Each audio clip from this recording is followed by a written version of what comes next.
अखण्डमण्डलकरं दत्तं जनचराचरं तत्पदं दर्शितं जन तस्मै श्री गुरुवे नमः अज्ञानतिमिरन्दस्य ज्ञानजनशलाकचक्षुर्मिलितं तस्मै श्री गुरुवे नमः गुरु ब्रह्मा गुरु विष्णु गुरुदेव महेश्वर गुरुदेव परं नमः तस्मै श्री गुरुवे नमः पंचकल्पतरुभ्यश्च कृपा सिन्धुभ्यश्च पतितं पावनेभ्यो वैष्णवेभ्यो नमो नमः अजानुलम्बितभुजपनकवदौतु संकीर्तनकुपितरकमला तस्मै विष्णुभरविजवर अनादिभ्यचरिञ्चिरत्कर्णवचन कलौ समर्पयन्नतोज्जलसभक्तिस्तेम हरि कृष्णगुरुपदं संगीतसदा हृदयस्पन्दस्पदवसतिनन्दनं श्रीकृष्णाय कृष्णभक्ताय तद्भक्ताय नमो नमः।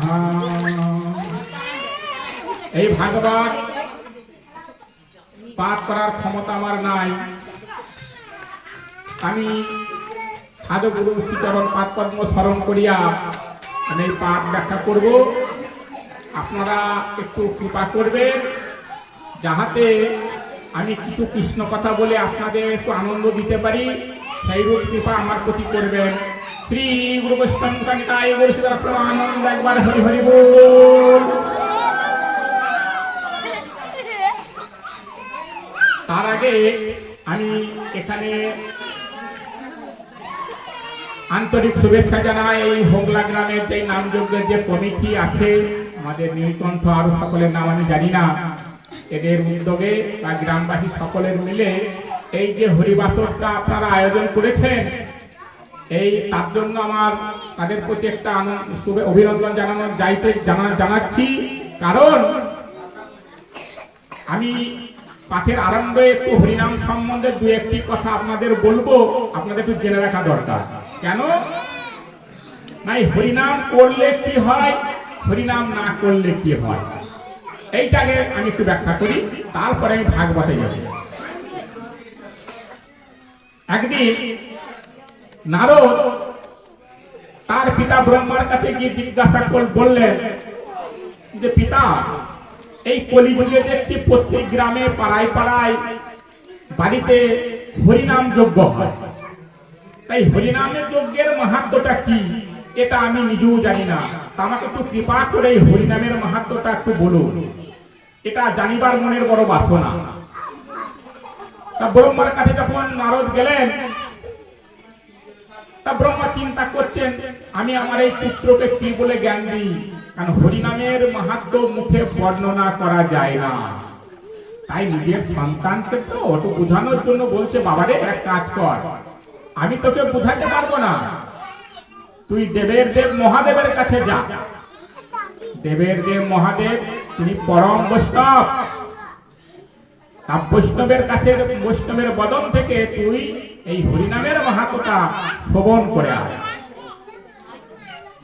পিতার কথা মতো নারদ সেই কৈলাস ধামে গেলেন, যেখানে আমার মহাদেব বিরাজ করেন। প্রথমেই সেখানে গিয়ে সাষ্টাঙ্গে ভক্তি করলেন।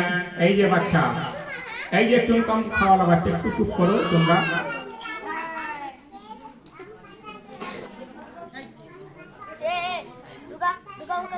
তা সেই পিতা কথা মতো যখন মহাদেবের কাছে গেলেন, মহাদেবকে বলছেন যে হে প্রভু, এই যে কলিযুগে প্রত্যেক গ্রামগঞ্জে ঘরে ঘরে যে হরিনাম যজ্ঞ হচ্ছে, এই হরিনামের মাহাত্ম্যটাও আমার জানার বড় ইচ্ছা, তা আপনি কৃপা করে আমায় একটু শ্রবণ করান। আমি আমার পিতা ব্রহ্মার কাছে গিয়েছিলাম এই হরিনামের মাহাত্ম্য জানার জন্য, কিন্তু আমার পিতা আপনার কাছে পাঠাইয়াছে। মহাদেব চিন্তা করলেন এ আবার কেমন কথা, এই হরিনাম কি মুখে বর্ণনা করা যায়? এর গুণ অনন্ত গুণ, এর গুণের কোন সীমা নাই। তিনি একটু চিন্তা করলেন, তাই তো পূর্বে সেই ব্যাসদেবের কথা আমার মহাদেবের স্মরণ হইল। কি ব্যাসদেবের কি কথা স্মরণ হইল না, একদিন বেদব্যাস ভাগবত রচনা করে যমুনায় স্নান করছে, আর মনে মনে ভাবছেন যে এতদিনে আমি ভাগবত লিখে শেষ করলাম। মনের মধ্যে একটি অহংকার, সেই অহংকারের জন্য তিনি স্নান করছেন আর মনে মনে গর্ব অনুভূতি করছেন। এদিকে আমার রাধারানী ব্যাসদেবের মনের ভাবটা বুঝতে পেরে তিনি তৎক্ষণাৎ কি করলেন, একটি চটুই পাখির রূপ ধারণ করলেন। একটি চটুই পাখির রূপ ধারণ করে যেখানে আমার বেদব্যাস স্নান করছিলেন ঠিক তার কিছুটা দূরে ওই পাখনা চোবায় এবং যমুনার পাড়ে কিছু বালির চর আছে, সেই বালির চরে পাখনা ঝাড়া দেয়। এই রূপ বারংবার করে। বেদব্যাস দেখলো, কিন্তু জানেন মায়েরা, ঋষি মনি ঋষিদের একটি এমন অলৌকিক ক্ষমতা আছে, তারা পশু পাখিদের সঙ্গে কথা বলতে পারে, তাদের মনের ভাব বুঝিতে পারে। তৎক্ষণাৎ কি করলেন, বেদব্যাস এই জলের মধ্যে আপনি শুরু করে দিলেন, সেই পাখির সঙ্গে কথা বলতে শুরু করলেন। বেদব্যাস কি বলছে জানেন? জানি তাই। বেদব্যাস বলছে, ও পাখি তুমি করো কি? কেন? আমি এই পাখনা করে যমুনার যত জল সব আমি ছেঁচে শেষ করে দেব। বেদব্যাস বলছে, পাখি তোমার কি মাথা খারাপ হয়ে গেছে? তোমার এই পাখনা 2-1 ফোঁটা জল যায়, যখন তুমি বাড়ির চরে ঢালা দাও সঙ্গে সঙ্গে বাষ্প হয়ে উড়ে যায়। তুমি এক জনম তো দূরের কথা, শত শত জনম যদি ছেঁচে যাও তাও এই যমুনার জল ছেঁচে শেষ করা যাবে না। সঙ্গে সঙ্গে আমার চটুই পাখি কি বললেন, কেন? তুমি যদি আমার গোবিন্দের কথা ভাগবতে লিখে শেষ করতে পারো, আমি কেন যমুনার জল থেকে শেষ করতে পারবো না? যদি তাই মধুরী বল, সঙ্গে সঙ্গে আমার বেদব্যাসের চৈতন্য জ্ঞান হলো। তাই তো আমার মনে বড় অহংকার হয়ে যাচ্ছিল। রাধারানী তখন বেদব্যাস বলছে, হে পাখি তুমি যে এই জ্ঞানের কথা বললে, তুমি তো সাধারণ নও, তুমি কে আমাকে দর্শন দাও। তখন রাধারানী সেই চটুই পাখি থেকে রাধারানী রূপে দর্শন দিলেন আমার বেদব্যাসকে, এবং রাধারানী বললেন, এই পৃথিবীর যত সমুদ্রের জল যদি কালি হতো এবং গাছের পাতা যদি কাগজ হতো, সমস্ত কালি দিয়েও সেই গাছপত্রের যদি আমার গোবিন্দের গুণকীর্তন লেখা হয়, তথাপি শেষ নাই হয়। তাহলে আমার অপার গোবিন্দের লীলা তুমি সামান্য ভাগবতে লিখে শেষ করেছো। এ কথা শুনিবার পর তখন বেদব্যাস বললেন, রাধারানী আমায় মাফ করো, আমি বুঝতে পারিনি। সেদিন থেকে বেদব্যাস বললেন যে আজ হইতে এই ভাগবত দেখবেন, আপনারা মায়েদেরকেও বলছি, যখন ভাগবত পাঠ হবে, ভাগবত পাঠক শেষে কখনোই কোনদিন যে ভাগবত শেষ করলাম বা সমাপ্ত করলাম এই কথাটা বলতে নাই। কি বলতে হয় না, আজ পাঠ এখানে বিশ্রাম রাখি। সেই কথা স্মরণ হলো আমার মহাদেবের। তাই মহাদেব তখন নারদকে বলছেন, এক কাজ কর বাবা, তুই যে হরিনামের মাহাত্ম্য জানার ইচ্ছা, যার নাম তার কাছে যা, অর্থাৎ তুই গোবিন্দের কাছে যা। গোবিন্দের নামের মহিমা গোবিন্দের নিজের মুখ থেকে তোকে বলবে, তুই শুনবি। আমরা নামের মহিমা ব্যাখ্যা করতে পারবো না। এ কথা বলার সঙ্গে সঙ্গে তখন কি হলো, এই ক্লাবে এখানে ছাড়ে দেখ আমাদের পাঠ এসে গেছে, আমি অল্পের মধ্যে পাঠ করবো। তা বললো ঠিক আছে। তখন তিনি ছুটতে ছুটতে আমার গোবিন্দের কাছে গেলেন। গোবিন্দের কাছে যাওয়ার পরে তখন গোবিন্দ যখন সাষ্টাঙ্গ ভক্তি করলেন, আমার গোবিন্দকে বললেন আমার নারদ যে, হে প্রভু, আপনার এই যে নামের মহিমা কি আমাকে একটু বলুন। এইটা শোনার বড় বাসনা। এইটা শোনার জন্য আমি আমার পিতা ব্রহ্মার কাছে গিয়েছিলাম। পিতা আমার মহাদেবের কাছে পাঠালেন, মহাদেব আপনার কাছে পাঠালেন। আমার গোবিন্দ একটু মৃদু হেসে বলল নারদকে, নারদ, তোমাকে আমি এই হরিনামের মাহাত্ম্য কথা বলিব, তার আগে তোমাকে আমি একটি কথা বলি, তুমি তা পালন করো। আমার নারদ ঋষি বললেন, হ্যাঁ আমাকে আদেশ করুন। বলো, আমি তোমাকে বলছি তুমি একটু তীর্থ ভ্রমণ করে আসো, তারপরে তোমাকে এই হরিনামের মাহাত্ম্য কথা আমি বলবো। বলো তীর্থ করতে? হ্যাঁ। কোথায় তীর্থ করতে যাব? আমার গোবিন্দ আদেশ দিলেন, তুমি জমালয়ে তীর্থ করে এসো। নারদ চিন্তা করলো লোকে তীর্থ করতে যায় বৃন্দাবন, গয়া, কাশী, মথুরা, জগন্নাথের পুরীধাম, নবদ্বীপ, তা আমাকে গোবিন্দ জমপুরিতে তীর্থ করতে পাঠালেন। প্রভুর আমার আদেশ হইয়াছে, তাই নারদ ঋষি সেই জমালয়ে তীর্থ করতে গেলেন। যম দরজায় গিয়ে যখন হাজির হলেন, যমরাজ নারদকে দেখে তখন একটু অবাক হলেন। যমরাজ বলছেন, কি ব্যাপার ঋষিমুনি, আপনি এখানে জমালয়ে? তাই ঋষিমুনিকে দর্শন করে তখন যমরাজ বলছে যে তুমি নারদ ঋষি এই জমালয়ে কেন এসেছো?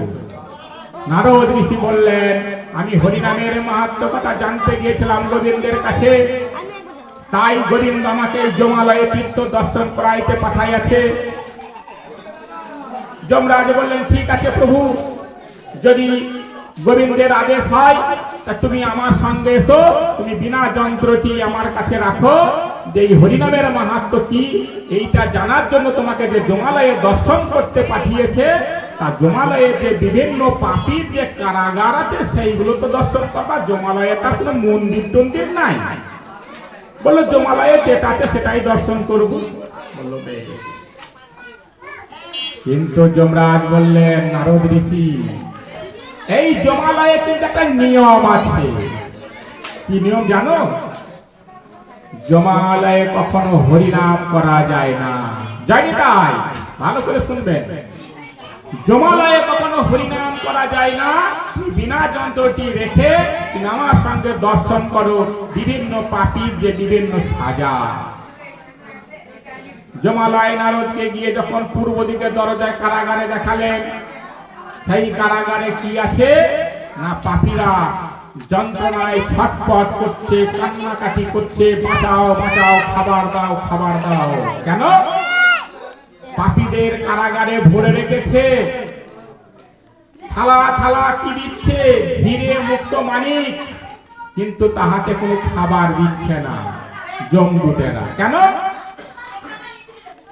সেই সমস্ত পাপীরা এই সংসার জগতে এসে বৃদ্ধ মাতা পিতাকে সেবা দেয়নি, মাতা পিতাকে যন্ত্রণা দিয়েছে এবং বিষয় বস্তুর লোভে মা বাবাকে ত্যাগ করেছে, কোন সাধুগুরু বৈষ্ণবকে সেবা দেয়নি, সাধুগুরুর কাছে কোনো বৈষ্ণবের কাছে কোনো দীক্ষা নেয়নি। সেই অপরাধের জন্য তারা বিষয় মত্ত থাকার কারণে সেই পাপীদের খাবার দেওয়া হয়নি, হিরে মুক্ত এসব দেওয়া হইয়াছে। সেইগুলো কি আর পেটে ক্ষুধা লাগলে আমার ক্ষুধা নিবৃত্তি করতে পারে? পারে না।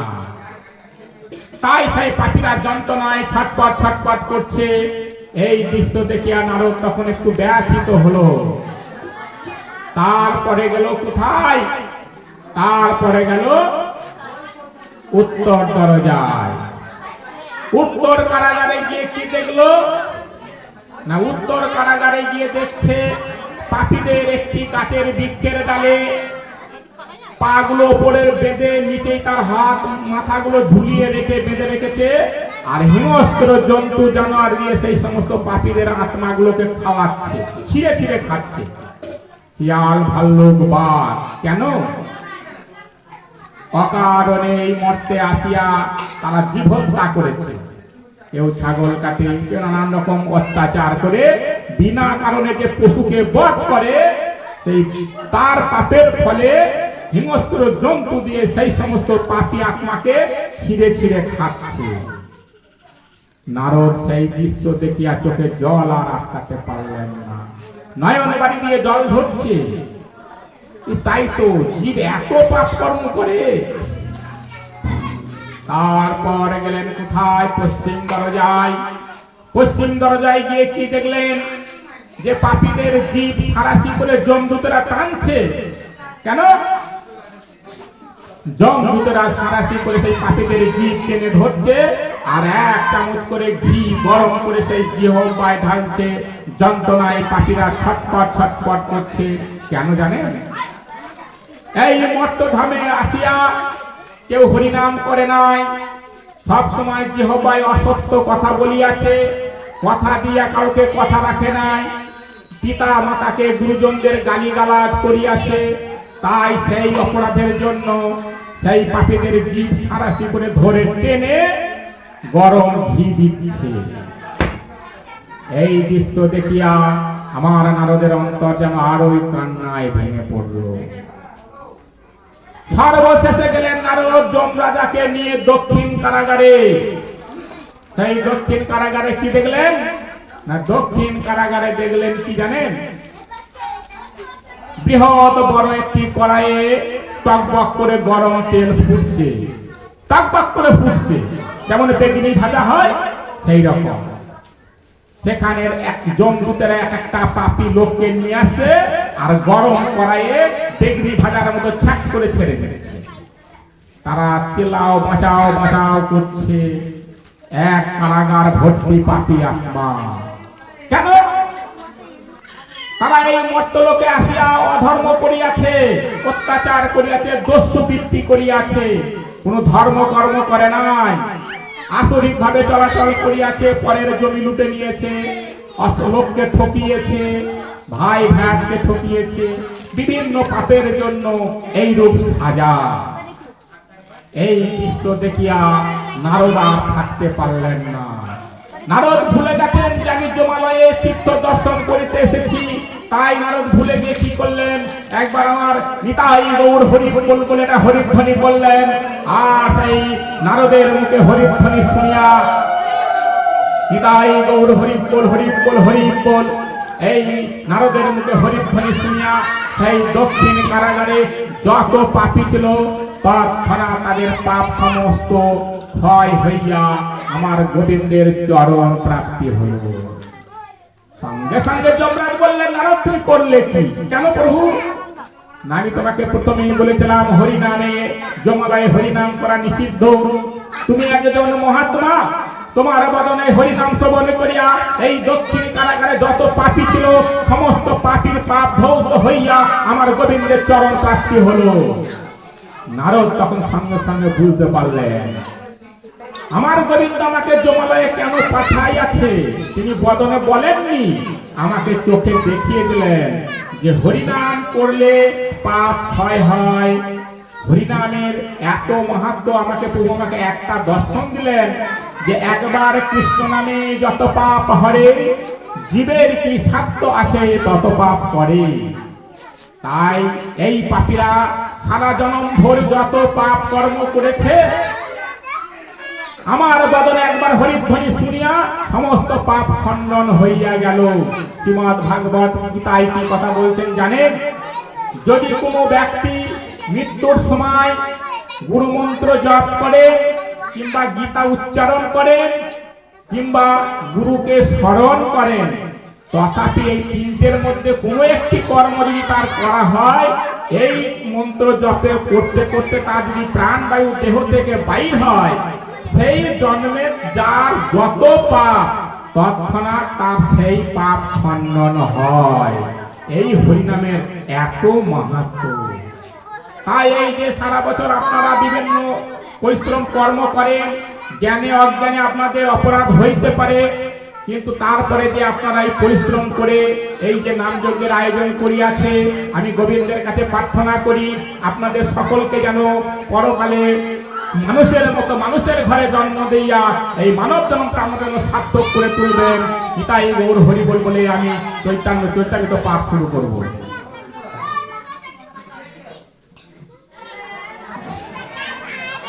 আমি চৈতন্য চৈতামিতের এটা আদি লীলা তৃতীয় পরিচ্ছেদ শুরু করছি, ছোট্ট পরিচ্ছেদ। হ্যাঁ, আমাদের পাঠকগণ এসে গেছে, ওনারা পরবর্তী শুরু করবে। জয় জয় জয় জয় শ্রী চৈতন্য জয় নিত্যানন্দ জয় দ্বৈত চন্দ্র জয় গৌর ভক্তবৃন্দ। 24 বৎসর শেষ জয় ভগবান তার শুক্ল পক্ষে করিলা সন্ন্যাস। সন্ন্যাস করিবেন দেশে চলিলা বৃন্দাবন, তার দেশে 3 দিন করিলা ভ্রমণ। এই শ্লোক পড়ি প্রভু ভাবের আদেশে ভূমিতে পবিত্র কইল সব আর দেশে। আস্তে বাচ্চারা একটু শান্ত হও। আমি প্রভু মহাপ্রভু যে সন্ন্যাস লইয়াছিলেন সেই সন্ন্যাস সম্বন্ধে দু একটি কথা আমি বলি। আমার প্রভু কলিযুগের ভগবান শ্রীকৃষ্ণ চৈতন্য মহাপ্রভু 24 বছর বয়সে সন্ন্যাস লইয়াছিলেন। তা সেই 24 বছর বয়সে যখন আসতে একদিন তিনি সন্ন্যাস কার কাছে নিয়েছিলেন? কেশব ভারতীর কাছে, কাটোয়াই বাড়ি। এই কাটোয়া নগরীটা বহু পূর্বে কাঞ্চননগর নাম ছিল না। আজকে এই কেশব ভারতীকে একবার বাল্য অবস্থায় বলেছিলেন আমি সন্ন্যাস নেব। তারপর তখন সেই কেশব ভারতী বলেছিলেন ঠিক আছে তুমি বড় হও, আমার কাছে যেও, তোমাকে আমি সন্ন্যাস। কিন্তু কেশব ভারতী ভেবেছিল যে এই তো বালক, আমি একটু বোঝানোর জন্য বললাম। সেই কেশব ভারতী সে কথা ভুলে গিয়েছিল। হঠাৎ একদিন কি হলো, নিমাইয়ের বয়স যখন 24 বছর হইল, নিমাই চিন্তা করছে আমি এইবার বিদায় নেব। সচিমাতা নিদ্রা অবস্থায় আছেন, আমার বিষ্ণুপ্রিয়া নিদ্রা অবস্থায় আছেন। সেই ঘুমের ঘরে তিনি কি করলেন? বিদায় নেবেন, নবদ্বীপ ছাড়বেন। নবদ্বীপ ছাড়বেন, তিনি ঘুম থেকে উঠে তখন কোকিলের সুরে মা সচিমাতাকে বিদায় চাইছেন। বিদায় দাও গো সচিমাতা,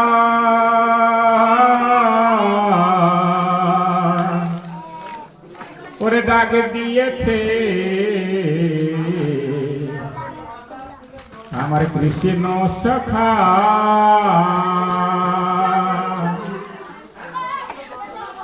ওরে বিদায় দাও গো আমায় সচিমাতা,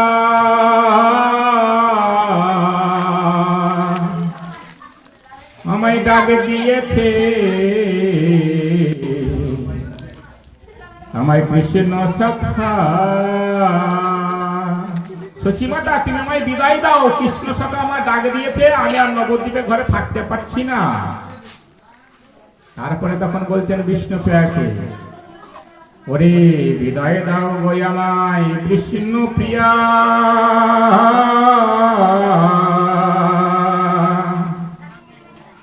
ওরে ডাক দিয়েছে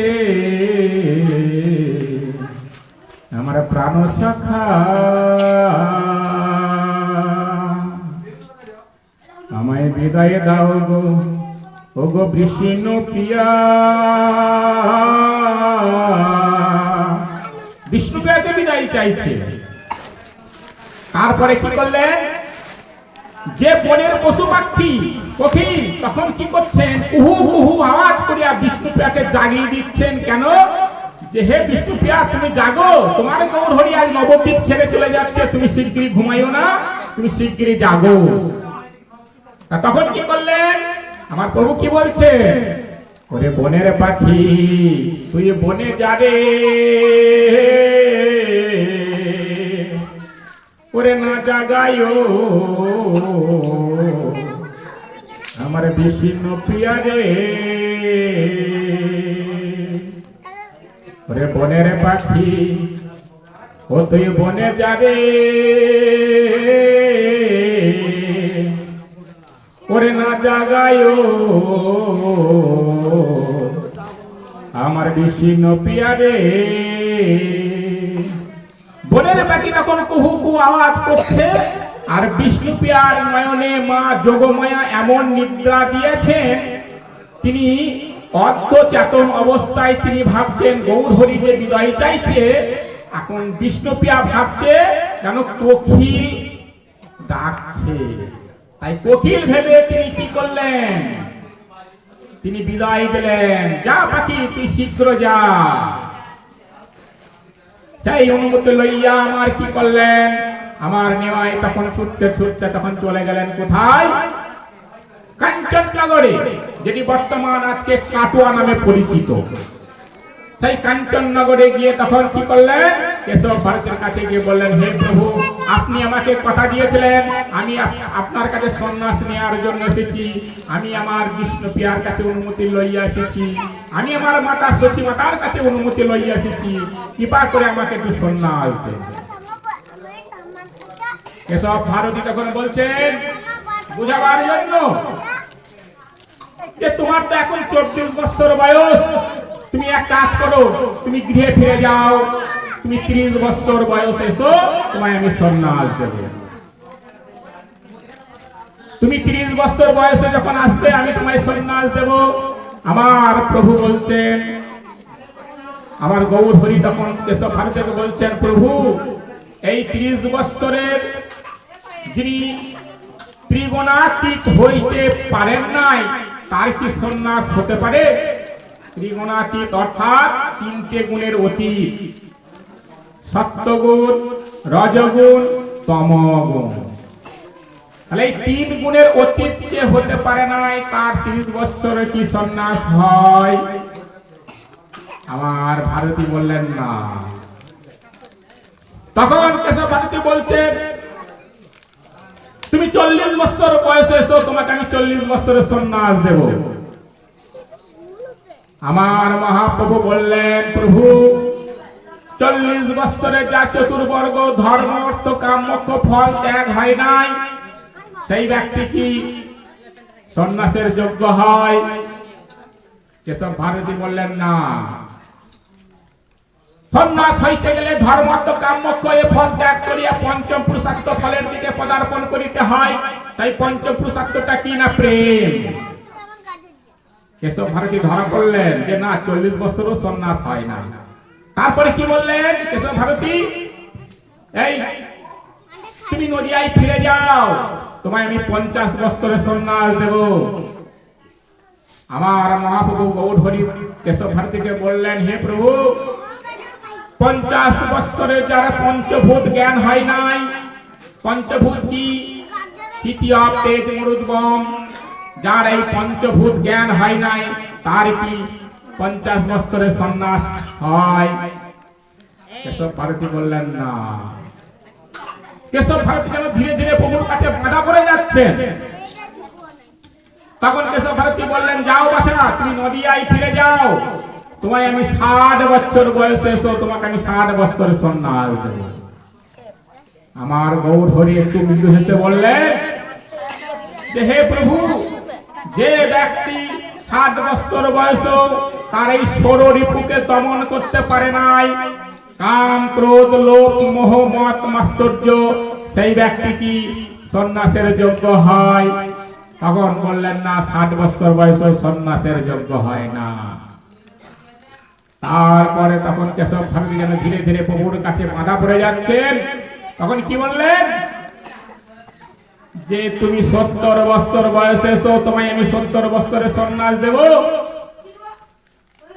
আমার গৌর হরি বললেন, 70 বছর বয়সে যার সপ্ত ধাতু জ্ঞান নাই, যার সপ্ত ধাতু জ্ঞান নাই, সেই ব্যক্তি কি সন্ন্যাস গ্রহণ করিতে পারে? সামনেরটা আপনি ঘিরো না, পাশেরটা ঘিরে দাও, সামনেটা পরে ঘিরে দাও। ঠিক আছে? সে ব্যক্তি কি সন্ন্যাস গ্রহণ করতে পারে? বলতে না, সপ্ত ধাতু জ্ঞান চাই, শুক্র শনিত মেদ মজ্জা মাংস অস্থি ত্বক ইত্যাদি। বলল আচ্ছা।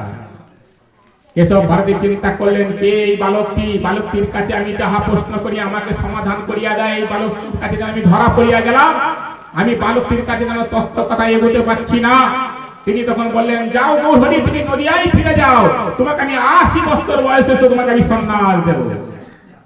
80 বছর বয়সে তখন আমার গৌর হরি বললেন, যার অষ্ট সিদ্ধি যোগ জানা নাই, সেই ব্যক্তি যদি সন্ন্যাস গ্রহণ করে তার কি প্রকৃত সন্ন্যাস হয়? বলল না, অষ্ট সিদ্ধির যোগ জানা যায়। কি অষ্ট সিদ্ধির যোগ? যম নিয়ম আসন ধ্যান ধারণা প্রত্যাহার সমাধি, এই যে অষ্ট সিদ্ধির যোগ, এই যোগ জানা চাই। তখন আস্তে আস্তে আমার কেশব ভারতী বললেন, তাও তো 80 বছর বয়সে সন্ন্যাস হয় না। তখন আমার কেশব ভারতী একটুখানি রাগান্বিত হইয়া বললেন, যাও যাও গৌর হরি, তুমি নদিয়ায় ফিরে যাও, তোমাকে আমি 90 বছর বয়সে সন্ন্যাস দেব।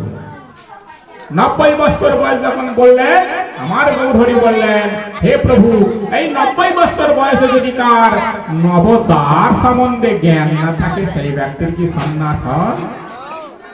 এসব বারোটি আবার ধরা বললেন। তৎক্ষণাৎ তিনি বলে উঠলেন, ঠিক আছে ঠিক আছে, তুমি 100 বছর বয়স এসো, তোমাকে আমি সন্ন্যাস দেব। আমার গৌরহরি বললেন, 100 বছর বয়সে যার 10 ইন্দ্রিয় জ্ঞান নাই, 5টা কর্মেন্দ্রিয় ও 5টা জ্ঞানেন্দ্রিয়। তখন কেশব ভারতী বুঝলেন, আমার তো 100 বছর বলা হয়ে গেল, আমার তার পিছনে জায়গা নেই, দেওয়ালে পিঠ থেকে গেছে। তখন নিজের গর্ব তিনি বুঝতে পারলেন।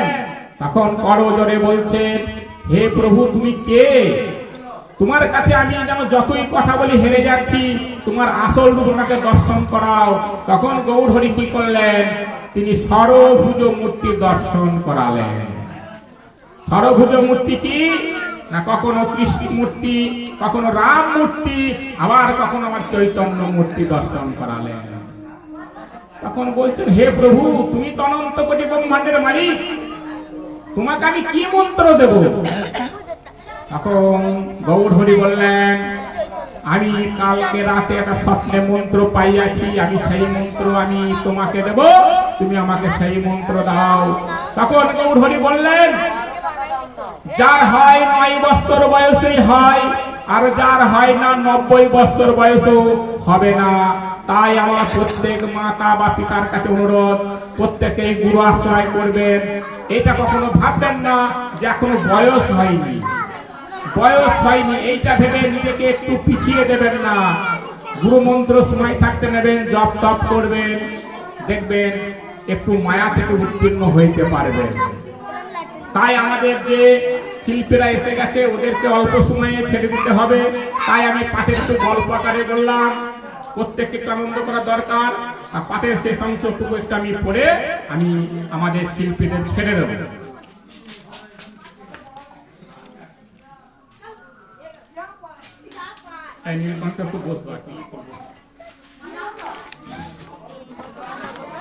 নিত্যানন্দ গোসাই পণ্ডিত জগদানন্দ, দামোদর পণ্ডিত আর দত্ত মুকুন্দ, এই 4 জনের আচার্য দিল প্রভুর সনে, জননী প্রভদ করি বন্দিলা চরণে।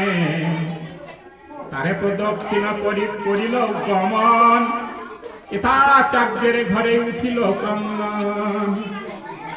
নিরপেক্ষ হইয়া প্রভু শীঘ্র চলিলা, কাঁদিতে কাঁদিতে আচার্য পাছেতে লাগিলা।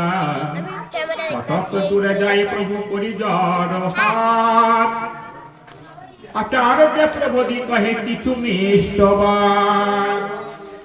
জননী প্রভুতি কর ভক্ত সমাধান, তুমি ব্যগ্র হইলে কারো না রহিবে প্রাণ, তুমি ব্যগ্র হইলে কারো না রহিবে প্রাণ।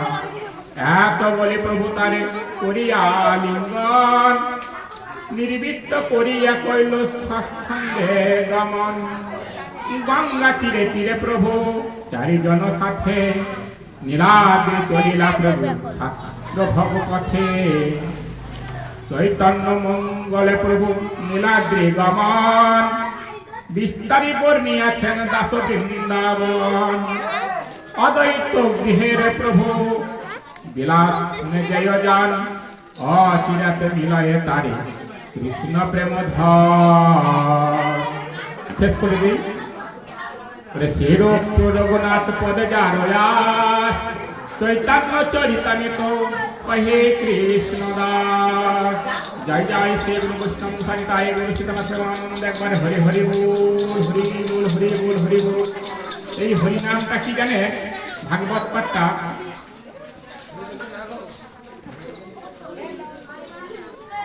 একটু খোলটা তো গাই যাবে, একটু পাঠের শেষের গানটা গাইবো। আই নীলকণ্ঠ একটুখানি খোলটা ধরো, তোমার বাধা হয়।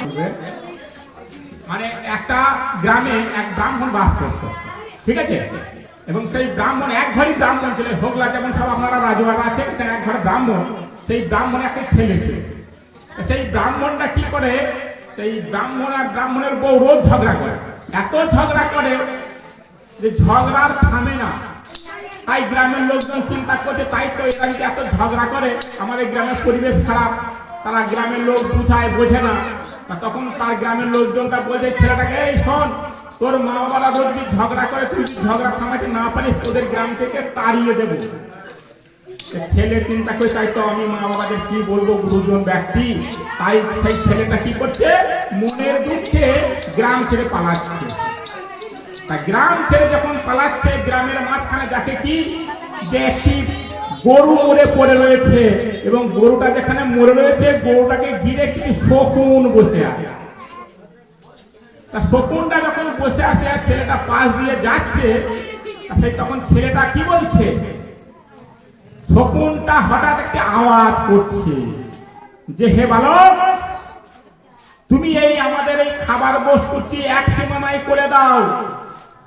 এক সীমানায় করে দিলে আমরা এটাকে আহার করতে পারবো, কারণ এটা 2 সীমানায় আছে।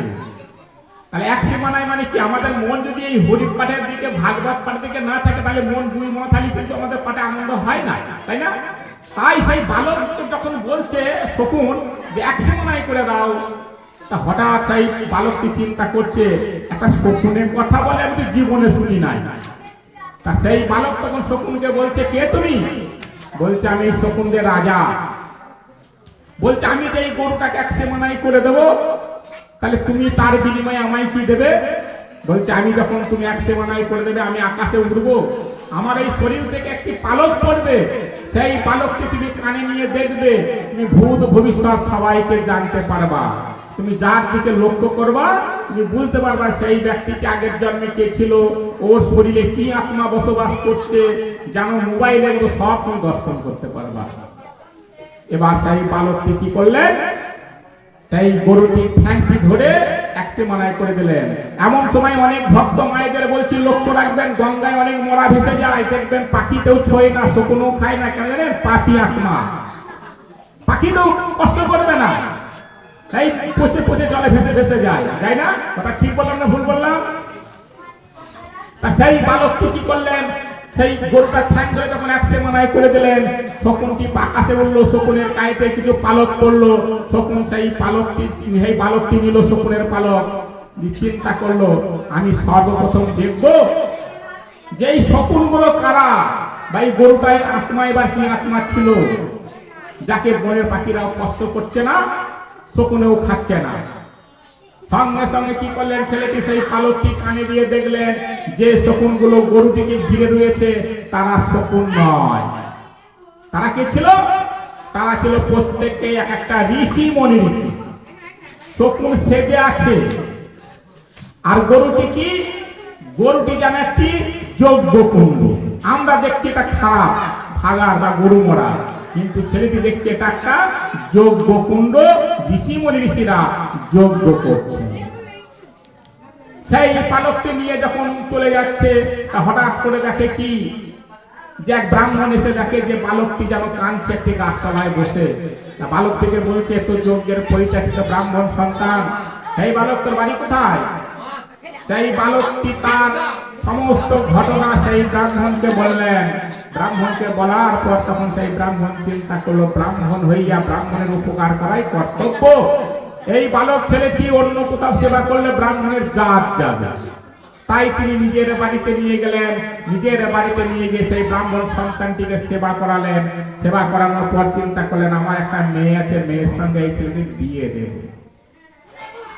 বিয়ের প্রস্তাব যখন ব্রাহ্মণ ছেলেটিকে দেওয়া হইল, ছেলেটি চিন্তা করলো, আমি আপনাকে তো সেই শকুনের পালক আছে, আমি দেখবো যে এই মেয়েটা আগের জন্ম আমার গিয়েছিল।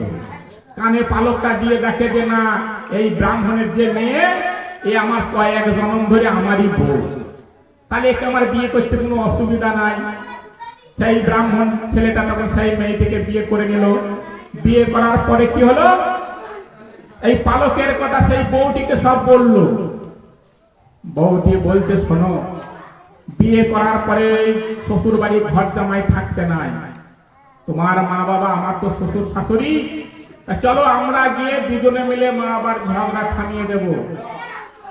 সেই বইয়ের কথা শুনে ছেলে তখন তার মা বাবার ঘরে ফিরে আসলো। ফিরে আসার পরে তখন দেখে কি, যে ফিরে তো আসলো কিন্তু মা বাবার ঝগড়া থামে না। ঝগড়া থামে না, কিন্তু ছেলেকে পেয়ে মায়ের এবং বাবার দুজনেই আনন্দ। কেন? ছেলে অনেকদিন পর ঘরে আসলো, আবার সঙ্গে বৌমাকে নিয়ে এসেছে। তা বাবা মা বলছে, বাবা তুই বিয়ে করেছিস, ভালো করেছিস, তা বৌমা কেনেছিস, ভালো কথা। বৌমা তখন তার স্বামীকে বলছে, তুমি বাজারে যাও, আর ওই পালকটি আমাকে একটু দাও। বলছে কেন? না আমার দরকার। তা পালকটি নিয়ে দেখে নিল যে শ্বশুরের আত্মা কি আর শাশুড়ির আত্মা কি। যে ছেলে স্বামীকে বলছে তুমি বাজার থেকে একটু চুনো মাছ এনো। বৌমা রান্না টান্না করেছে, রান্না টান্না করার পরে শাশুড়িকে দিয়েছে কি চুনো মাছ ভেজে ভাত দিয়েছে, আর আনন্দের সেবা করছে। আর বলছে জানো বৌমা, আজকে আমি সেবা করে খুব তৃপ্তি পেলাম। এই তোমার শ্বশুরকে বলতাম যে আমার জন্য একটু চুনো মাছ আনবা, আনতো না। আর শ্বশুরকে কি ভাত দিয়েছে? একটু ফ্যানে ভাত, আলু সেদ্ধ। শ্বশুর বলছে বৌমা তুমি আমাকে আজকে তৃপ্তি করে সেবা দিলে, আমি তোমার শাশুড়িকে বলতাম যে আমাকে একটু ফ্যানে ফ্যানে ভাত দিবি। জানো কোনোদিন আমাকে ফ্যানে ফ্যানে ভাত দিত না, শুকনো শুকনো ভাত দিত। এই কথা বৌমা কি করে বুঝলো? না কানে যখন পালকটা নিয়েছে দেখলো কি যে শ্বশুরের ভিতরে কুকুরের আত্মা আর শাশুড়ির ভিতরে বিড়ালের আত্মা। আমাদের এই আত্মাগুলো যদি বশীভূত না করতে পারি, যদি শ্বশুরের আত্মা থাকে কি হবে? ঝগড়া লাগবে। তাই তখন এদের মতো খাবার দিয়ে এদের ঝগড়াটা মিটিয়ে দিল। প্রেমানন্দে ভক্তগণ একবার বাহু তুলে হরি বলো, হৃদয় হৃদয় গৌর হরি হরি বল, প্রেমানন্দে একবার হরি বল। আজকে আমাদের এখানে মিলন গান গাইবো। হ্যাঁ, পাঠ আমরা এখানে বিশ্রাম রাখি। জয় জয় শ্যাম সুন্দর মদন মোহন বৃন্দাবন চন্দ্র, জয় জয়।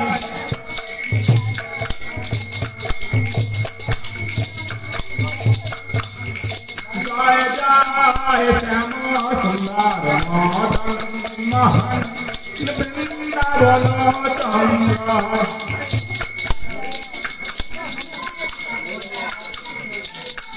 রাধা রমন রাস বিহারী শ্রী গোকুলানন্দ।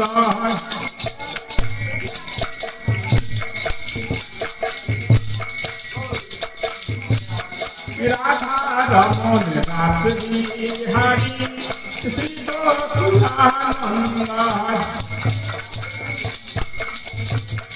রাধা কান্ত রাধা বিনোদ শ্রী রাধা গোবিন্দ।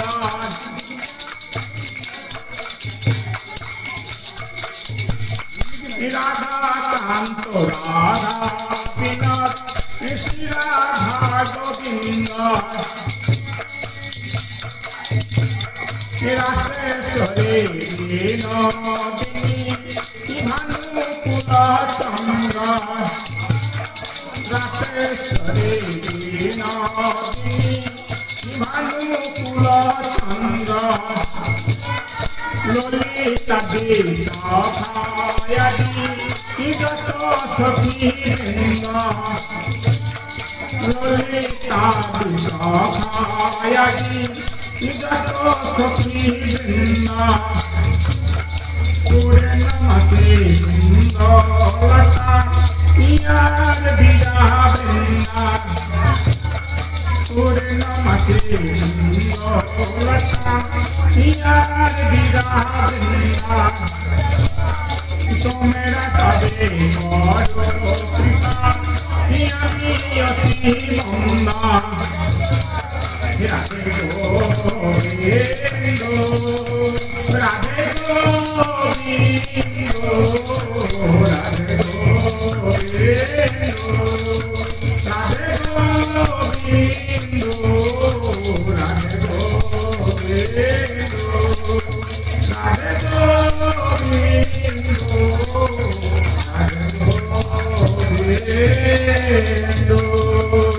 রাধে রানী কি, রাধা রানী কি, রাধা রানী কি জয়, রাধা রানী কি জয়। আগে ভালো ছিল, না